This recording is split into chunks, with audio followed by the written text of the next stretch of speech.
Hey guys, LevelCap here, and welcome to another episode of This Week in Gaming. Rumors about a Call of Duty Modern Warfare 2 remaster have been buzzing since this time last year, but it seems like it might actually be releasing soon. A rating for the game's campaign on PEGI website was listed and then quickly taken down this week. The release date was set at February 28th, but those are often just set as placeholder dates on some of these websites. It was also only registered for PlayStation 4. The original Modern Warfare, aka COD 4, received a remaster treatment in 2017. While it was praised for updating the classic title with more modern graphics, it was a mixed bag of performance issues and bad microtransactions in multiplayer. It was also initially available only as a bundle with Infinite Warfare. If Activision is actually doing a Modern Warfare 2 remaster, it'll likely be a pre-order bundle item with whatever COD title is coming later this year. So don't expect a release necessarily anytime super soon. And despite its one-man army noob tubes, Modern Warfare 2 is a clear standout title in the franchise. It's one of the main reasons for the franchise's massive success and spawned generations of clones. If any of the COD games deserve a remaster, it's undoubtedly Modern Warfare 2.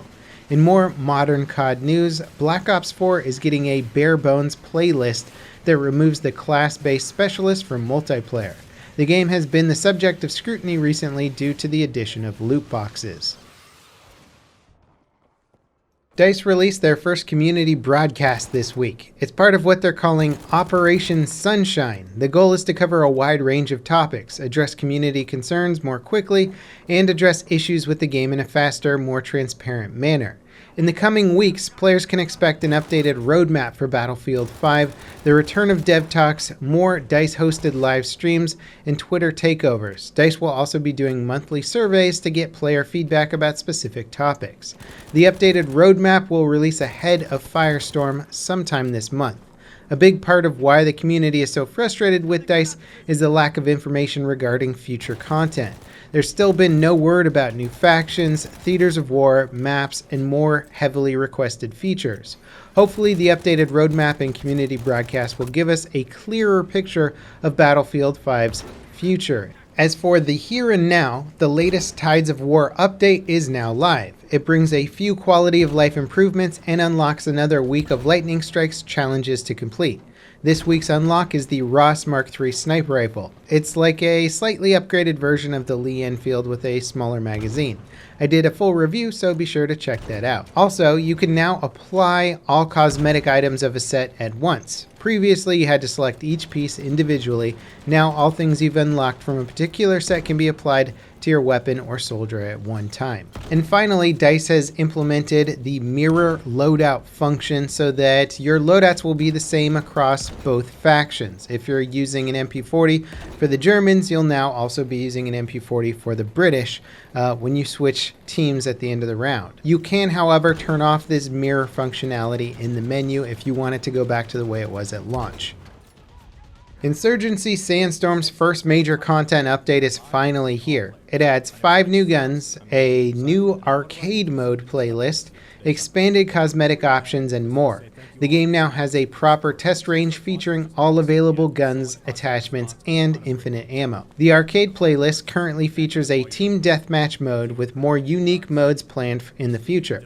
While the arcade playlist won't always offer previous modes, all modes added will be available as options on community servers. Vote kicking has been added so players can remove AFK or toxic players, and the game now has a CTE server for testing future updates and content. On top of the new content, the update includes dozens of bug fixes, tweaks, and improvements to the game. It's free to all players. Upcoming VR shooter BONEWORKS now has a Steam page. The game has been in development for a few years now and is unique in some exciting ways. Everything in the game is physics-based. This means you can interact with any and all objects in the game world naturally. Instead of locking your hands to a specific position on a melee weapon, for instance, you can grab it and slide your hands to whatever place is comfortable for you. Most VR games offer a pretty decent interaction system, but BONEWORKS takes it to another level. The final game will feature a full story mode that includes combat, physics puzzles, and more. It's expected to release sometime this year. Fortnite's Season 8 update has arrived. It's pirate themed, and while it adds a lot of fresh content, some of the changes might be a bit familiar to Apex Legends players. Fortnite now has a ping system similar to Apex that lets players mark items and locations. It's not as robust as Apex's system, but it's a welcome addition that I'm sure more games will adopt soon. Second chance vans have also been scattered throughout the map. They're not functional yet, but Epic is working on adding the respawn mechanic in an update soon. Players will likely be able to loot second chance cards that can be used to pick up teammates if you die. These cards will activate the second chance vans, respawning your dead teammates. While it's nice to see Epic taking a cue from Apex, it's also weird to see them being so quick to implement features that fundamentally change the core design of their game. The multiplayer Skyrim mod, Skyrim Together, is under fire for allegedly using code from another mod. The team behind the Skyrim Script Extender mod, or SKSE, which is essential for many mods to work, claims the multiplayer mod team has used their code for years without consent. What made the issue such a big deal recently is that Skyrim Together now has a Patreon making $33,000 a month. It's one thing to use another mod's code for your free mod that doesn't make you any money, it's another to be making profit from it. Skyrim Together's team put out a statement saying they are working to remove any lingering SKSE code.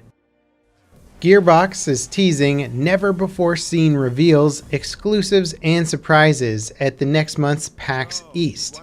Borderlands fans have been waiting for years for the third game in the franchise to be announced. In the past, Gearbox have shown tech demos for what is assumed to be the Borderlands 3 engine, but they've yet to announce anything official. Anthem's loot system has been tweaked to, well, suck a little bit less.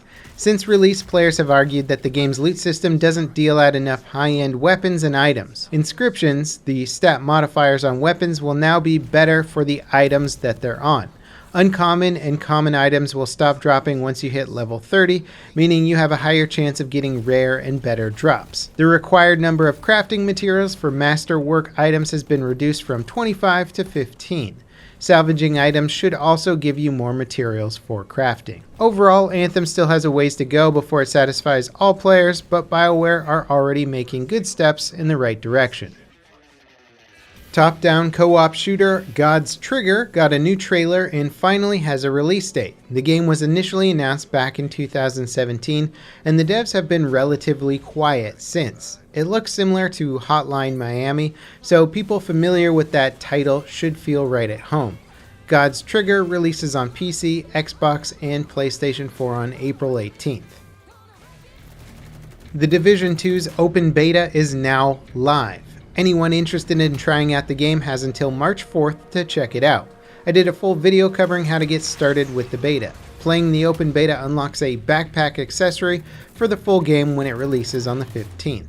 If you're at all interested in the game, be sure to download the beta and try it out for yourself. Dying Light 2 developer TECHLAND is closing their Polish distribution and publishing department. They existed mainly to publish titles regionally in Poland. None of their current projects will be affected by the layoffs. All affected employees will receive severance packages. In our final story this week, Respawn will be revealing their upcoming Star Wars game, Jedi Fallen Order, at this year's Star Wars Celebration. The event kicks off in Chicago on April 13th. Little is known about the game aside from it being an action-adventure game set in the Star Wars universe. Respawn, who also made Titanfall 2, had some incredibly good campaign missions. So if anything, Jedi Fallen Order will probably have some very good missions of its own. And that wraps it up for today's episode of This Week in Gaming. As always, guys, thanks for watching. Let me know in the comments what article you thought was the most interesting. And also let me know what you think about the upcoming Battlefield 5 roadmap. What do you guys want to see? Do you think DICE is going to reveal some really exciting content, or will it be another letdown? I'll see you guys next time. This is Level Cap, signing off.